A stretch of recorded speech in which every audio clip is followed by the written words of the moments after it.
welcome to Reading with Miss Myers. So we are on day 4 of Reading with Miss Myers, and our book is going to be called A Bad Case of the Stripes. Oh no, this book is kind of like this book, Pinkalicious, but it's completely different. It does talk about skin changing colors though. So this one is by David Shannon. He's a great author of this story. So let's go ahead and look in and see who was the illustrator. Oh look, it is again by David Shannon. So David Shannon illustrated the pictures and wrote the words of this awesome book. So this book is really funny, but it also teaches an important lesson about eating healthy and what we need to do. So go ahead and look at the cover. Do you think she stays that way the whole entire time? I guess we'll find out. Alright guys, enjoy the story. Camilla Cream loved lima beans, but she never ate them. All of her friends hated lima beans, but she wanted to fit in. Camilla was always worried about what other people thought of her. Today, she was fretting even more than usual. It was the first day of school, and she couldn't decide what to wear. There were so many people to impress. She tried on 42 outfits, but none seemed to fit quite right. She put on a pretty red dress and looked in the mirror, and then she screamed. Her mother ran into the room and she screamed too. "Oh my heavens!" she cried. "You're covered in stripes!" That was certainly true. Camilla was striped from head to toe. She looked like a rainbow. Mrs. Cream felt Camilla's forehead. "Do you feel all right?" she asked. "I feel fine," Camilla answered. "But just look at me."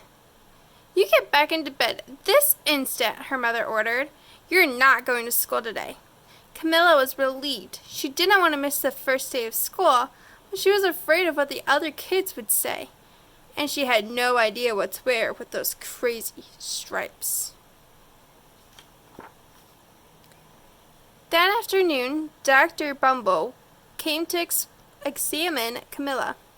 "Most extraordinary," he explained. "I've never seen anything like it.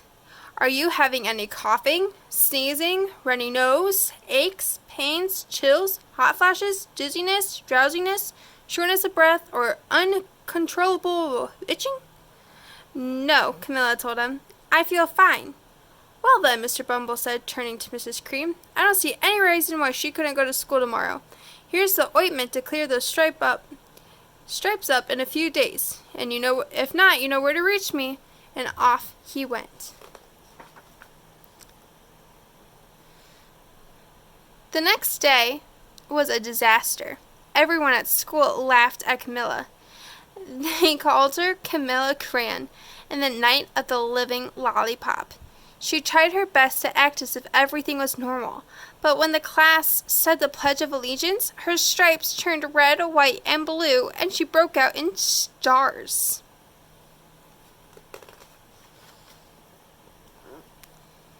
The other kids thought this was great. One yelled out, "Let's see some purple polka dots."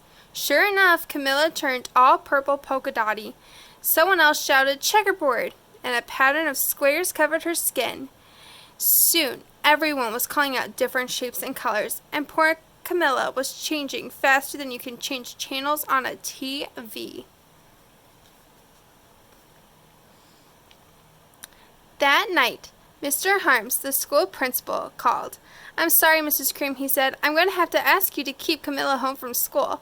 She's too much of a distraction. And I've been getting calls from other parents. They're afraid those stripes may be contagious." Camilla was so embarrassed. She couldn't believe that 2 days ago everyone liked her. Now nobody wanted to be in the same room with her. Her father tried to make her feel better. "Is there anything I can do can I get you, sweetheart?" he asked. "No, thank you," sighed Camilla. What she really wanted was a nice plate of lima beans, but she had been laughed at enough for one day.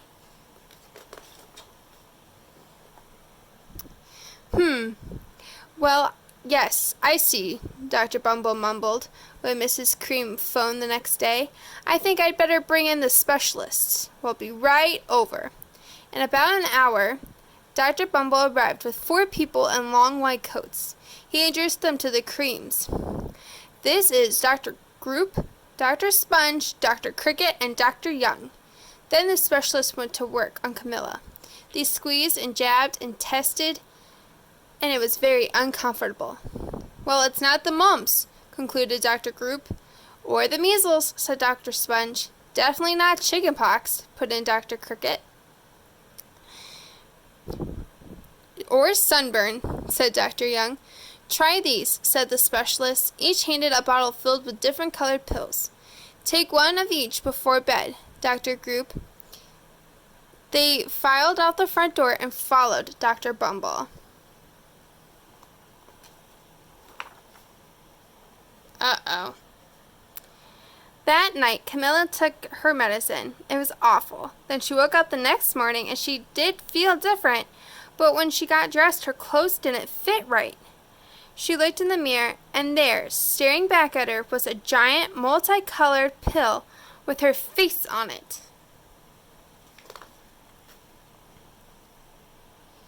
Dr. Bumble rushed over as soon as Mrs. Cream called. But this time, instead of the specialists, he brought in the experts. Dr. Gruard and Mr. Mellon were the finest scientific minds in the land. Once again, Camilla was poked and prodded, looked at, and listened to. The experts wrote down lots of numbers. Then they huddled together and whispered. Dr. Gruard finally spoke. It might be a virus, he announced with authority. Suddenly, fuzzy little virus balls appeared all over Camilla. Or possibly some form of bacteria, said Mr. Mellon. Out popped squiggly little bacteria tails. Or it could be a fungus, added Dr. Gruard. Instantly, Camilla was covered with different colored fungus blotches. The experts looked at Camilla, then at each other. We need to go over these numbers again back at the lab, Dr. Gruard explained.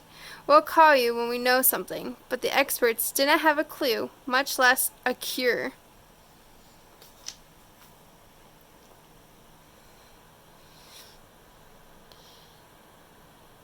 By now, the TV news had found out about Camilla.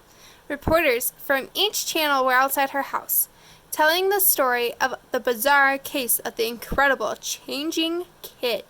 Soon, a huge crowd was camped out in front of the lawn.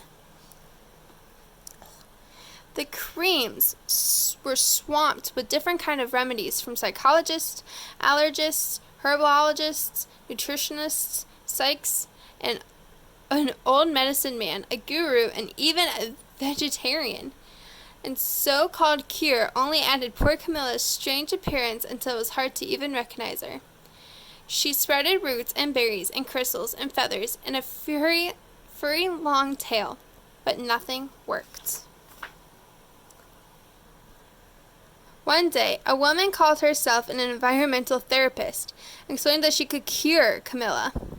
Close your eyes, she said, breathe deeply, and become one with your room. I wish you hadn't said that, Camilla groaned. Suddenly, she started to melt into the walls of her room. Her bed became her mouth, her nose was a dresser, and 2 paintings were her eyes.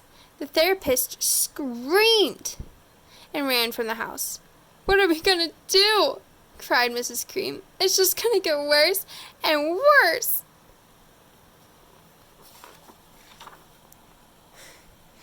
At that moment, Mr. Cream heard a quiet little knock at the front door. He opened it, and there stood an old woman who was just as plump and as sweet as a strawberry. Excuse me, she said brightly, but I think I can help. She went into Camilla's room and looked around. My goodness, she said with a shake of her head, what we have seen here is a bad case of the stripes. One of the worst I've ever seen. She pulled a container of small green beans from her bag. Here, she said, these might do the trick. Are those magic beans? Asked Mrs. Cream. Oh, my, no, she replied to the kind old woman. There's no such thing. These are just plain old lima beans. I'll bet you'd like some, wouldn't you? She asked Camilla.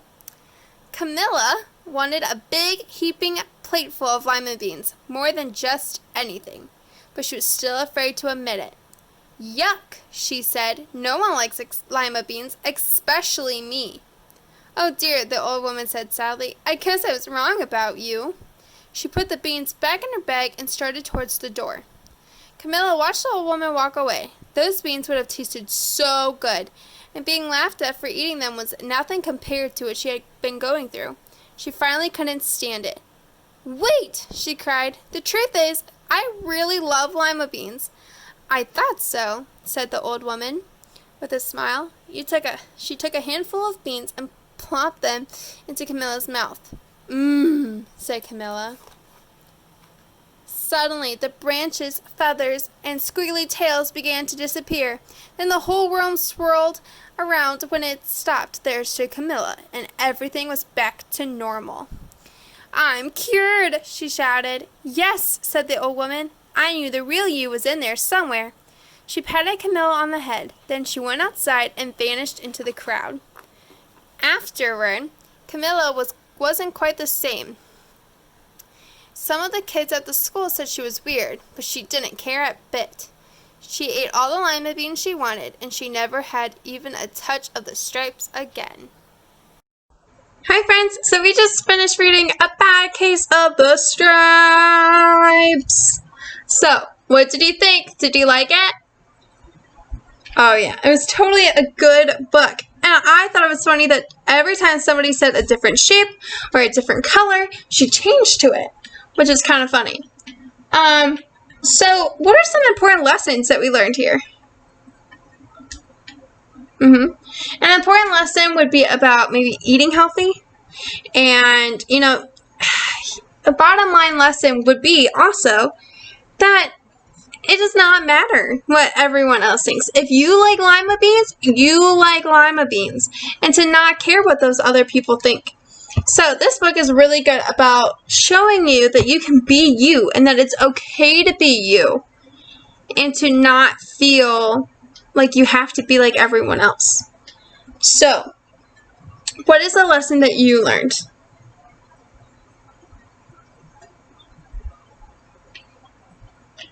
Those are some great ideas.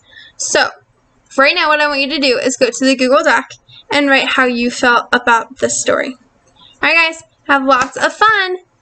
Bye!